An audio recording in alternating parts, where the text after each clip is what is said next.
Hello teachers and my dear friends, welcome back to our channel. நம்ம சேனலில் already Tntet previous year கொஷின்ஸும் 6th and 8th ஸ்டாண்டர்டோட book back எக்ஸசைஸும் discuss பண்ணி videos போட்டிருக்கோம். Link டிஸ்கிரிப்ஷனில் கொடுக்குறேன், பார்க்காதவங்க பார்த்துக்கோங்க. தென் டெலகிராம் சேனலோட லிங்க் ஃபஸ்ட் கமெண்ட்டில் பின் பண்ணியிருக்கேன், செக் பண்ணி பார்த்துக்கோங்க. இன்றைக்கி நம்ம வீடியோவில் ப்ரீவியஸ் இயர் கொஷின்ஸோட கண்டினியூஷன் தான் பார்க்க போகிறோம். அதுக்கு முன்னாடி நம்ம சேனலை ஃபஸ்ட் டைம் பார்க்குறவங்க மறக்காமல் சப்ஸ்கிரைப் பண்ணி வச்சுக்கோங்க. அப்போ தான் நாங்கள் போடுற வீடியோஸ் உங்களுக்கு ரெகுலராக வரும். தென் ஒரு லைக் போட்டுருங்க. நம்ம ப்ரீவியஸ் இயர் கொஷின்ஸ் பார்த்தாலே 70% சிலபஸ் கம்ப்ளீட் பண்ணிடலாம். ஸோ இதைத்தான் ஸ்மார்ட் ஸ்டடின்னு சொல்கிறோம். சரி, வாங்க வீடியோக்குள்ளே போகலாம்.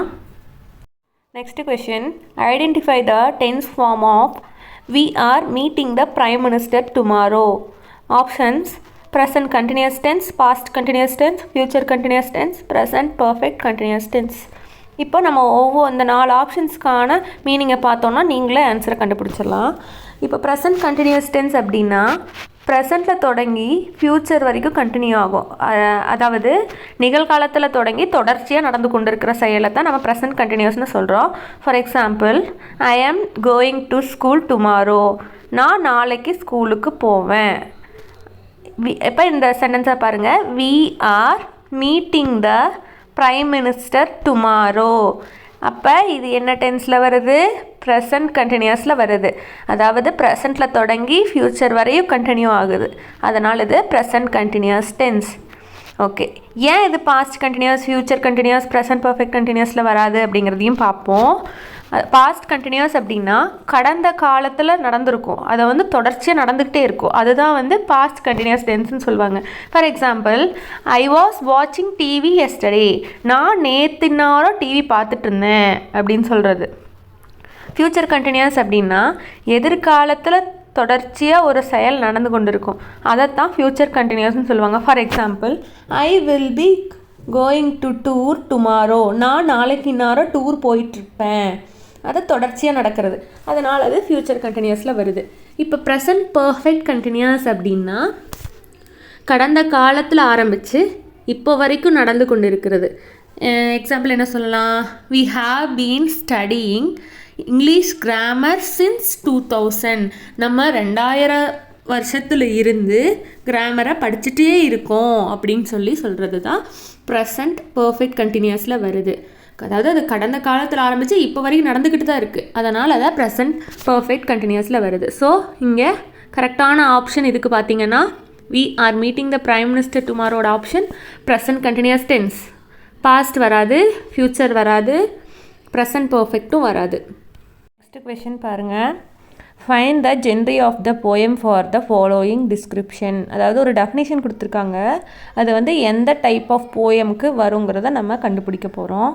ஏ silly poem with 5 lines in which first, second and 5th line rhyme with each other. அதாவது ஃபஸ்ட் லைனு, செகண்ட் லைனும் 5th லைனும் ஒரே மாதிரி ரைம் ஆகிருக்கணும்.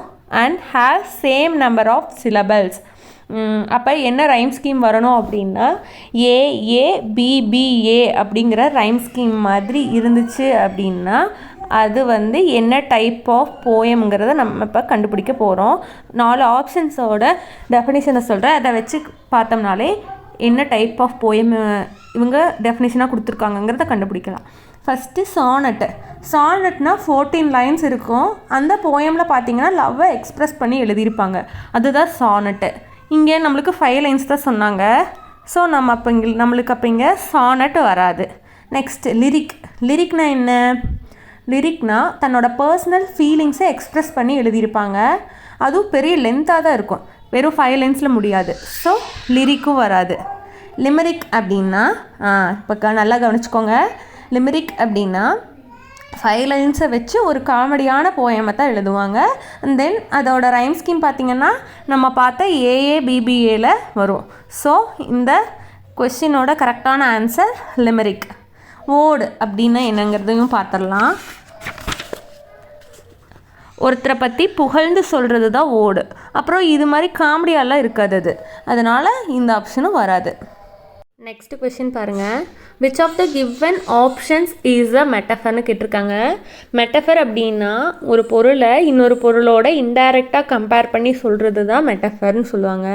இங்கே 4 ஆப்ஷன்ஸ் இருக்குது. First one, her voice is music to his ears அப்படின்னு சொல்லியிருக்கிறாங்க. அதாவது இதோட அர்த்தம் என்ன அப்படின்னா அவளோட வாய்ஸ் வந்து அவருக்கு மியூசிக் மாதிரி இருக்குது, இசை மாதிரி இருக்குது அப்படின்னு சொல்லி சொல்கிறாங்க. இதை இன்டைரக்டாக கம்பேர் பண்ணி சொல்கிறாங்க. ஸோ அப்போ இந்த கொஸ்டினோட கரெக்டான answer her voice is music to his ears. அதுதான்.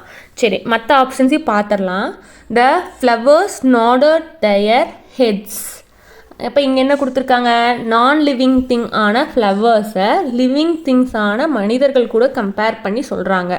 அப்படி கம்பேர் பண்ணி சொல்கிற உயிரற்ற பொருளை உயிரில்லாத பொருள் கூட கம்பேர் பண்ணி சொல்கிறத பர்சானிஃபிகேஷன்னு சொல்லுவாங்க. அடுத்த option, the bus is slow as a snail. Bus வந்து ஸ்னெயில் நத்தை மாதிரி மெதுவாக போகுது அப்படிங்கிறாங்க. இப்போ மாதிரி அப்படிங்கிற வேர்டு வந்திருக்கு. அப்படின்னா என்ன வரும், டைரெக்டாக கம்பேர் பண்ணியிருக்காங்க. ஸோ இது வந்து சிமிலி. இன்டைரக்டாக கம்பேர் பண்ணால் மெட்டஃபர், டைரெக்டாக கம்பேர் பண்ணால் சிமிலி. சரி, லாஸ்ட் ஆப்ஷன் பார்க்கலாம். த போட் டான்ஸ்டு இன் த படல் அப்படின்னு கொடுத்துருக்காங்க. செகண்ட் ஆப்ஷனில் சொன்ன மாதிரி தான் நான் லிவிங் திங்கை லிவிங் திங்கோட கம்பேர் பண்ணி சொல்லியிருக்கிறாங்க.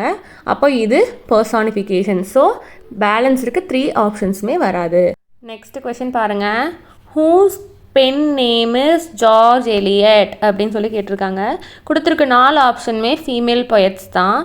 சரி, நம்ம ஏன் இவங்க பென் நேம் யூஸ் பண்ணி போயம் எழுதுனாங்கங்கிறத பார்க்கலாம். அந்த காலத்துல எல்லாம் ஃபீமேல் பொயட்ஸை பெருசாக எடுத்துக்கல. ஸோ இவங்க பென் நேமாக ஜார்ஜ் எலியட்டுங்கிற பேரை யூஸ் பண்ணி போயம் பப்ளிஷ் பண்ணியிருக்காங்க.